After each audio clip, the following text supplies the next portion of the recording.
મિત્રો, ઉમેટા જે ગુજરાત રાજ્યના આણંદ જિલ્લામાં આવેલું એક ઐતિહાસિક રજવાડું છે, જેનો ઇતિહાસ સદીઓથી શરૂ થાય છે. ઉમેટા જે ભારતની આઝાદી પહેલાં એક નાનું રજવાડું હતું, જેમાં અનેક શાસકો દ્વારા શાસન કરવામાં આવ્યું હતું. તેમના શાસનકાળ દરમિયાન બાંધવામાં આવેલ ઇમારતો આજે પણ ઉમેટામાં જોવા મળે છે, જે જોઈને આપણને ઉમેટા રજવાડાનો ઇતિહાસ જાણવાની ઈચ્છાઓ જાગે છે. જેથી આજના વિડીયોમાં આપણે ઉમેટા રજવાડાનો ઇતિહાસ જાણીશું. નમસ્કાર મિત્રો, તો સ્વાગત છે એક નવા વિડીયોમાં. સો ફ્રેન્ડ્સ, હું છું ધર્મેશ અને ધર્મેશ પટેલ યુટ્યુબ ચેનલમાં તમારું સ્વાગત છે.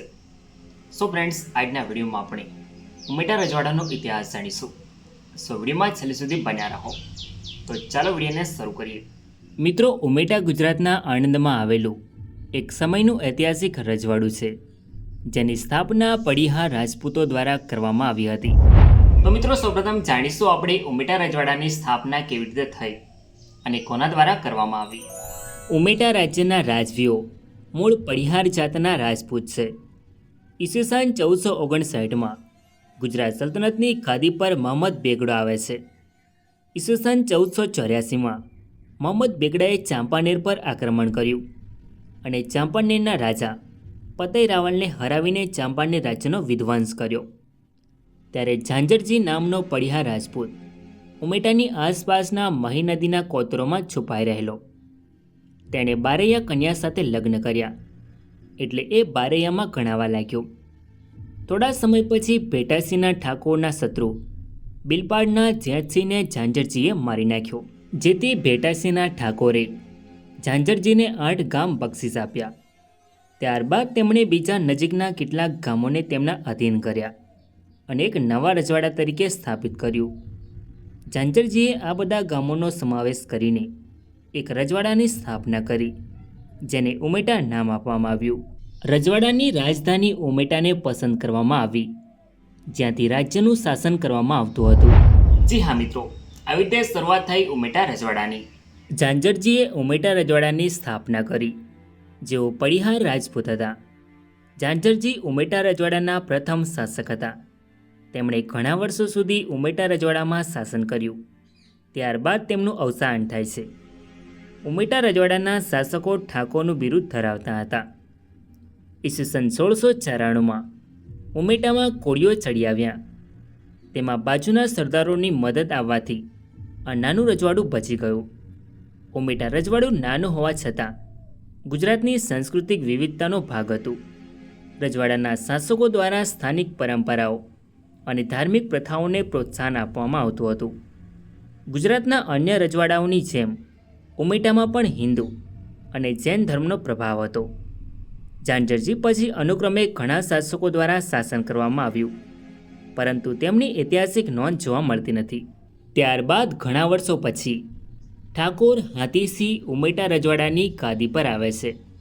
તેમના શાસન દરમિયાન રાજ્ય બ્રિટિશ સંરક્ષણ હેઠળ હતું અને રેવાકાંઠા એજન્સી દ્વારા વહીવટ થતો હતો. ઠાકોર હાથીસિંહે 1893 સુધી શાસન કર્યું. ત્યારબાદ વર્ષ 1897માં ઠાકોર ગોપતસિંહ ઉમેટા રજવાડાની ગાદી પર આવે છે. તેમના શાસન દરમિયાન ઉમેટા રાજ્ય બ્રિટિશ રાજની નીતિઓ અને સંધિઓને આધીન હતું, જેમાં રાજ્યના બાહ્ય બાબતો બ્રિટિશ સરકાર દ્વારા નિયંત્રિત થતી હતી. ઠાકોર ગોપતસિંહે 1915 સુધી શાસન કર્યું. ત્યારબાદ વર્ષ 1929માં ઠાકોર હિંમતસિંહ ઉમેટા રજવાડાની ગાદી પર આવે છે. તેમનું શાસન બ્રિટિશ રાજના અંતિમ દાયકામાં આવ્યું, જે સમયે ભારતમાં સ્વતંત્ર ચળવળ ઝડપથી વેગ પકડી રહી હતી. ઠાકોર હિંમતસિંહે 1938 સુધી શાસન કર્યું. મિત્રો, ઉમેટા રજવાડાની ફરતે એક મજબૂત કિલ્લો બનાવવામાં આવ્યો હતો, જે રાજ્યની સુરક્ષા અને ગૌરવનું પ્રતીક હતો. આ કિલ્લો આજે પણ ખંડેર અવસ્થામાં જોવા મળે છે. આ કિલ્લાની ઊંચી દિવાલો અને મજબૂત બાંધણીએ રાજ્યને બાહ્ય આક્રમણોથી બચાવતો હતો. ઉમેટા રજવાડાના લોકો માટે આરોગ્યની પ્રાથમિકતા માટે એક સુસજ્જ દવાખાનું પણ બનાવવામાં આવ્યું હતું. સાથે જ રાજ્યમાં શિક્ષણનો વ્યાપ વધે તે માટે શાળાઓનું નિર્માણ પણ કરાવ્યું હતું, જેમાંથી ઉમેટા કન્યા શાળા આજે પણ ખંડેર અવસ્થામાં ઊભેલી જોવા મળે છે. ઉમેટા રજવાડું, જેને ઉમેઠા તરીકે પણ ઓળખવામાં આવે છે, રજવાડું પાંડુ મેવાસના 26 રજવાડાઓમાંનું એક હતું, જે બ્રિટિશ સંરક્ષણ હેઠળ 1812થી 1825 દરમિયાન સ્થાપિત થયા હતા. આ રજવાડું 5 ગામડાઓ ખેડા જિલ્લામાં અને 9 ગામડાઓ રેવાકાંઠા એજન્સી વિસ્તારમાં ધરાવતું હતું, જેનો કુલ વિસ્તાર 24 ચોરસ માઇલ હતો અને 1901ની વસ્તી 5356 હતી. મિત્રો, આ છે ઉમેટા રજવાડાના શાસકોની કોર્ટ ફી, જે તમે સ્ક્રીન પર જોઈ શકો છો. ભારત દેશમાં 1947 સુધી અંગ્રેજોનું શાસન રહ્યું હતું. ત્યારબાદ 1947માં ભારત દેશ અંગ્રેજોના શાસનમાંથી આઝાદ થયો. ત્યારે ભારતનું વિભાજન થયું. ત્યારે ભારતના ભૂતપૂર્વ મૂળ રાજ્યોને નવા રચાયેલા ભારત સંઘ અને પાકિસ્તાન ગમે તે એકસાથે જોડાવાનો વિકલ્પ આપવામાં આવ્યો હતો. ત્યારે ઉમેટા રજવાડાને ભારત સંઘમાં સામેલ કર્યું, જે આજે ગુજરાત રાજ્યના આણંદ જિલ્લાના આંકલાવ તાલુકાનું ઉમેટા ગામ છે. સો ફ્રેન્ડ્સ, આ તો ઉમેટા રજવાડાનો ઇતિહાસ. આઈ હોપ કે તમને આ વિડીયો ગમ્યો હશે. સો વિડીયોને લાઇક કરીને કમેન્ટમાં તમારો અભિપ્રાય જરૂર લખો અને ચેનલમાં નવા હોય તો આવા જ નવા વિડીયો જોવા માટે ચેનલને સબસ્ક્રાઈબ જરૂર કરો.